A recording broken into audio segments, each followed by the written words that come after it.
ഇന്ന് ഞങ്ങളുടെ 11th anniversary ആണ്. അപ്പോൾ ഞാനും മോനെയും വിചാരിച്ചിരുന്നു ജസ്റ്റ് ഒന്ന് പുറത്തേക്ക് ഇറങ്ങാമെന്ന്. ഇന്ന് പ്രത്യേകിച്ച് പരിപാടിയൊന്നുമില്ല, എന്നാലും ഞങ്ങൾ ജസ്റ്റ് ഒന്ന് പുറത്തേക്ക് ഇറങ്ങാമെന്ന് വിചാരിച്ചു. അങ്ങനെ ആസ് യൂഷ്വൽ ഞങ്ങൾ ഫസ്റ്റ് ഈ ലേക്കിൻ്റെ അടുത്താണ് കേട്ടോ വന്നത്. നിങ്ങൾക്ക് എല്ലാവർക്കും ഈ ലേക്ക് കണ്ട ഓർമ്മയുണ്ടാവും, ഞാൻ ഫസ്റ്റ് വീഡിയോ തൊട്ട് ഈ ലേക്ക് കാണിക്കുന്നുണ്ട്. ഞാൻ പറഞ്ഞതുപോലെ ഇന്ന് ഞങ്ങളുടെ 11th ലവ് ആനിവേഴ്സറി ആണ്. ഞങ്ങളുടെ കല്യാണം കഴിഞ്ഞിട്ട് ഇപ്പോൾ 7 months ആയിട്ടേ ഉള്ളൂ. എന്നാലും ഞങ്ങൾക്ക് ഈ December 3rd എന്ന് പറയുന്നത് ഭയങ്കര സ്പെഷ്യൽ ആയിട്ടുള്ള ഡേ ആണ്. അതുകൊണ്ട് ഞങ്ങൾ ആദ്യം കോസ്കി കെസ്കസിലേക്ക് പോയി.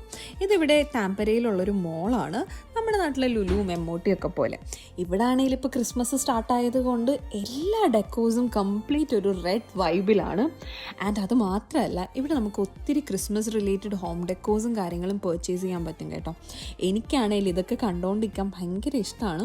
ഒന്നും മേടിച്ചില്ലെങ്കിലും ഞാൻ ഇതൊക്കെ കണ്ട് കുറേ നേരം അവിടെ ഇങ്ങനെ നിന്ന് കേട്ടോ. ഞാൻ കുറച്ച് നേരം റെസ്റ്റ് ചെയ്യാനായിട്ട് അവിടെ ഇരുന്നു കേട്ടോ, ബിക്കോസ് ഞാൻ മൊത്തം ടയേർഡായിരുന്നു. ഇത് ഞങ്ങൾക്ക് പണ്ട് തൊട്ടേ ഉള്ള ശീലമാണ്. ആനിവേഴ്സറി ആകുമ്പോൾ എന്തെങ്കിലും അങ്ങോട്ടും ഇങ്ങോട്ടും മേടിച്ചു കൊടുക്കും.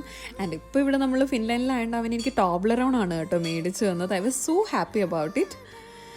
ആൻഡ് അങ്ങനെ ഞങ്ങൾ തിരിച്ച് കോസ്കി കെസ്കസിൽ നിന്ന് പുറത്തേക്ക് ഞങ്ങളിതേ മോളിൽ നിന്ന് ഇറങ്ങി കേട്ടോ.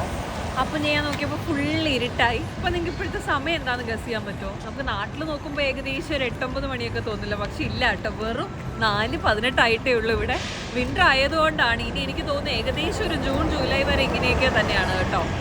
പിന്നെ ഞങ്ങൾ ആ ഇരുട്ടത്തൂടെ കൈ പിടിച്ച് നടന്ന് ഞങ്ങൾ തിരിച്ച് വീട്ടിലേക്ക് പോയി. അപ്പോൾ ബാക്കി ഫിൻലൻഡ് വിശേഷങ്ങൾ ഞാൻ അടുത്ത വീഡിയോയിൽ പറയാം. Tata bye bye.